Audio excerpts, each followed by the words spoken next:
जय श्री राम। नमस्कार मित्रों। महाभारत का युद्ध समापन हुआ। वहां भीष्म पितामह बाणों की सैया पर लेटे हुए हैं। उस समय वहां पर भगवान कृष्ण आते हैं। तो भीष्म पितामह कहते हैं कि हे केशव, क्या आप युधिष्ठिर का राज्याभिषेक करवाया है? हे केशव, पांडवों के ऊपर से अब बुजुर्गों की रिक्ति हो चुकी है, अर्थात बुजुर्गों की छत्र छाया नहीं रही। अब तो उन्हें तुम्हारी परम आवश्यकता है। भगवान कृष्ण चुप रहे। अब तो कुछ देर बाद भीष्म पितामह फिर बोले कि हे केशव, मैं कुछ पूछूं आपसे। संभवतः इस धरा को छोड़ने के पूर्व मेरे अपने कुछ भ्रम हैं जो दूर हो जाएं। तो हे केशव, मैं कुछ जानना चाहता हूं, क्या मैं आपसे पूछूं? तो भगवान ने कहा कि अवश्य पितामह, कहिए। तब तो पितामह बोले कि हे प्रभु, तुम तो ईश्वर हो। इतना ही कहा तो भगवान कृष्ण ने पितामह से कहा, हे पितामह, मैं ईश्वर नहीं हूं, मैं तो आपका पौत्र हूं। तब तो पितामह ठठाकर हंसे और फिर कन्हैया से बोले कि हे केशव, तुम अभी भी ठगना नहीं छोड़े। अरे मैं अपने जीवन, संपूर्ण जीवन का आकलन करते करते यह नहीं जान पाया कि अच्छा रहा या बुरा रहा। हे केशव, लेकिन अब मैं जानना चाहता हूं, मैं कुछ आपसे पूछना चाहता हूं। आप मेरे इस मन के भ्रम को दूर कीजिए। अब तो भगवान ने कहा कि हे पितामह, आप पूछिए। तब पितामह ने कहा कि हे केशव, ये जो महाभारत कालीन युद्ध हुआ, क्या ये इसमें जो भी कुछ हुआ वह सही था? तो मित्रों, आप सभी से निवेदन है, इस वीडियो को आप बिल्कुल स्किप ना कीजिएगा, संपूर्ण वीडियो को आप सुनिएगा। आज इस वीडियो के माध्यम से महाभारत कालीन, इतिहास कालीन एक ऐसा वाक्य, एक ऐसा दृश्य जो कि भीष्म पितामह और भगवान कृष्ण के बीच एक अद्भुत संवाद रहा, जो भविष्यकालीन नीतियों के लिए बहुत आवश्यक है, जो धर्म की रक्षा के लिए बहुत आवश्यक है, सो आप जानिए। तो मित्रों, इस प्रकार से भीष्म पितामह ने भगवान कृष्ण से कहा कि इस युद्ध में जो कुछ हुआ वह अच्छा था, क्या सही था?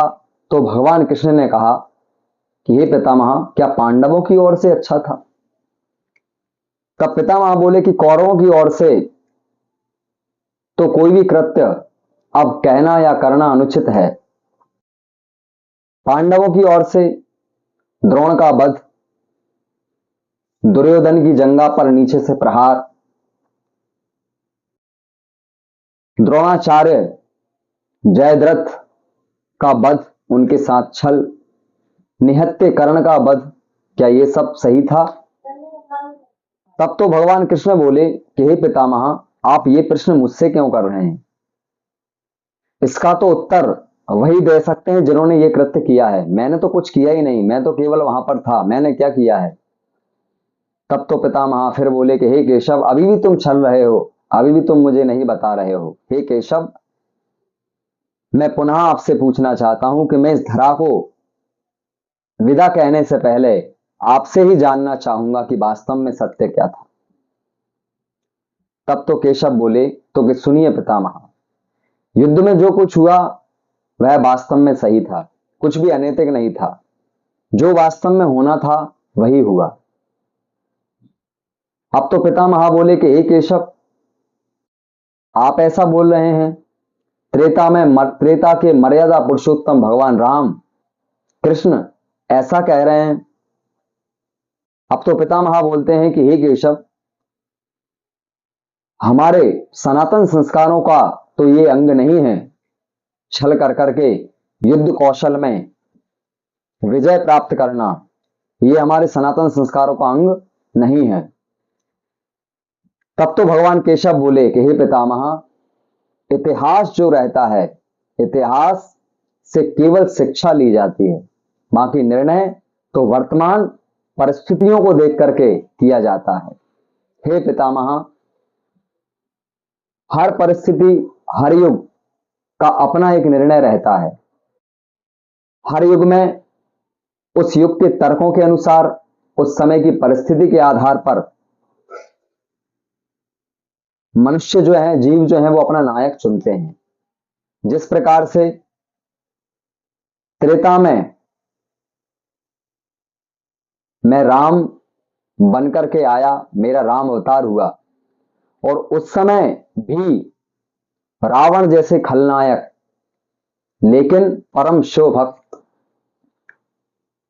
तब भी रावण के घर में मंदोदरी जैसी, विभीषण जैसे संत रहते थे।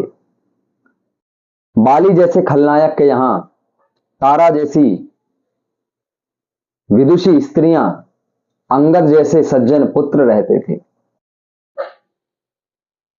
लेकिन वो लोग खलनायक होते हुए धर्म को जानते थे, इसलिए राम ने उनके साथ छल नहीं किया। परंतु हे पितामह, मेरे सामने आज इस युग में कंस, जरासंध, दुर्योधन, जयद्रथ जैसे महाखलनायक, जिनके वध के लिए छल अपनाना या धर्म को बचाना कुछ गलत नहीं है। क्योंकि हे पितामह, भगवान राम और भगवान कृष्ण, ये दोनों ही जो अवतार मेरे हुए हैं, ये दोनों ही अपनी अपनी परिस्थितियों के अनुसार, अपने अपने युग के अनुसार, इनका निर्णय, इनकी परिस्थितियां और उस हिसाब से कहां छल करना है, कहां किस विद्या से धर्म को बचाना है, वे दोनों नीतियां अलग अलग थी। राम के युग में ये खलनायक होते हुए भी धर्म को जानते थे, इसलिए वहां छल नहीं हुआ। लेकिन इस युग में, द्वापर में, यहां छल करना अत्यंत आवश्यक है, क्योंकि एन कैन प्रकारन किसी भी विधि से यहां धर्म को बचाया जा सके, केवल धर्म की विजय हो, उसके लिए आप किसी भी विधि का उपयोग कर सकते हैं। अब तो पितामह फिर कहने लगे, हे केशव, अगर आप ऐसा कह रहे हैं तो क्या आपका ये जो निर्णय है या आपकी जो नीति है, ये भविष्य में भी जब मनुष्य जानेगा तो क्या ये उनके लिए उचित रहेंगी? और यदि उचित रहेंगी तो इन नीतियों का वो उपयोग करके क्या धर्म को बचा सकेगा? तब भगवान कृष्ण कहते हैं कि हे पितामह, जब कुछ क्रूर और अनैतिक शक्तियां धर्म और सत्य को समूल नष्ट करने के लिए आक्रमण करती हैं, तो उस समय किसी भी प्रकार से संभवतः जो नैतिकता है वो अर्थहीन हो जाती है, और उस समय केवल मानव का लक्ष्य यही रहना चाहिए कि किसी भी प्रकार से धर्म की रक्षा हो, किसी भी प्रकार से जहां सत्य है, जहां धर्म है, उसकी विजय हो। अब तो इस प्रकार से भीष्म पितामह ने केशव से कहा कि हे कृष्ण, अब मेरा एक और मैं विचार जानना चाहता हूं कि क्या वास्तव में भविष्य में लोग इसका अनुसरण करेंगे, और क्या धर्म का नाश होना संभव है? और यदि धर्म का नाश हो भी जाएगा तो क्या मनुष्य इसको बचा पाएगा, मनुष्य इसको रोक सकता है? तब भगवान कृष्ण बोले कि हे पितामह, देखिए, ईश्वर कुछ नहीं करते, ईश्वर तो केवल मार्गदर्शन करता है, करना तो सब कुछ मनुष्य को ही पड़ता है। हे पितामह, इस युद्ध में भी मैंने क्या किया आपने देखा, मैं सिर्फ वहां रहा, किया तो सब पांडवों ने है, मैंने क्या किया? इसलिए मैं तो एक मार्गदर्शक था, और ईश्वर केवल मार्गदर्शक है।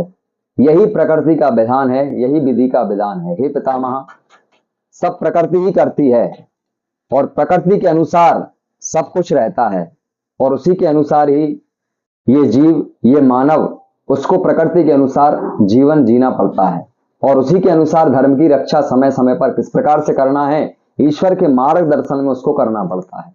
अब तो इस प्रकार से जो है धीरे धीरे पितामह अपने नेत्रों को बंद करने लगे और भगवान केशव का ध्यान करने लगे, और भगवान कृष्ण भी वहां से अपने मन में कुछ कह करके, गुनगुना करके और वहां से जाने लगते हैं। तो मित्रों, इस संपूर्ण वृतांत कहानी का अभिप्राय भगवान कृष्ण ने बहुत सुंदर दिया है।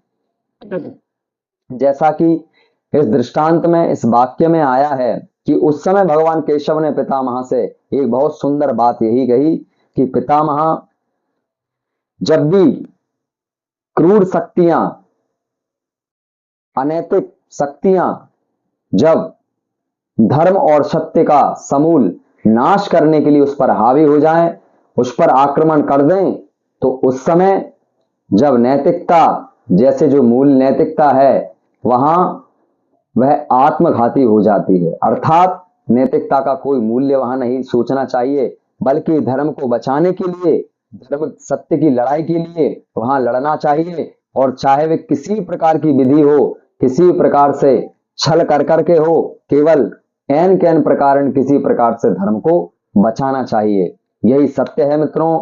और यह जो दृष्टिया है, इससे हमें यही शिक्षा मिलती है कि किसी प्रकार से धर्म की रक्षा कैसे भी हो, भगवान कृष्ण स्वयं कहते हैं कि धर्मो रक्षति रक्षितः। सदैव धर्म की आप रक्षा करोगे, धर्म आपकी रक्षा करेगा। जय श्री राम, नमस्कार।